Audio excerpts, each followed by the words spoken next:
তেনে মই আচলতে কবিতা বুলি নকওঁ, মই নিজে মানে কবি বুলি নাভাবোঁ। এনেই অনুভৱবোৰ কেতিয়াবা লিখি থওঁ আৰু তাকে অলপ। আমাৰ প্ৰবীৰ হ'ল কবি, গতিকে কবিৰ সৈতে কবি নহয় আমি, এনেই আচলতে অনুভৱ চবৰে থাকে।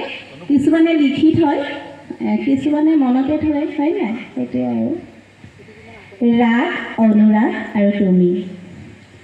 তোমাৰ মৰমবোৰ প্ৰথম মাহৰ বৰষুণ জাকৰ দৰে ৰং সলাই মোৰ সমনীয়াবোৰে কুহিনেলে আশাৰ কেতেকীয়ে আমোল মোলাই উঠে বহাগৰ ৰ'দ জাকে ৰৈ ৰৈ গৰজে বসন্তৰ মেঘে বিজুলীৰ হাঁহিত মোৰ দুনয়ন চমকে ঋতু বসন্ত ৰাগ হৈ অনুৰাগক স্পৰ্শ কৰে সন্ধিয়াবোৰ গাভৰু হয় সুখৰ কিৰিলি মগন হয় তোমাৰ অবিনাশী পৰশত অনুভৱবোৰ উতলোৱা হয় তুমিতো জানাই মই জোনাকৰ প্ৰেমিকা পষেকটো অপেক্ষাতেই যায় আহনিবোৰ পাৰ কৰোঁ ৰোমন্থনত উশাবোৰ বেদিন হয় নিস্তব্ধতাৰ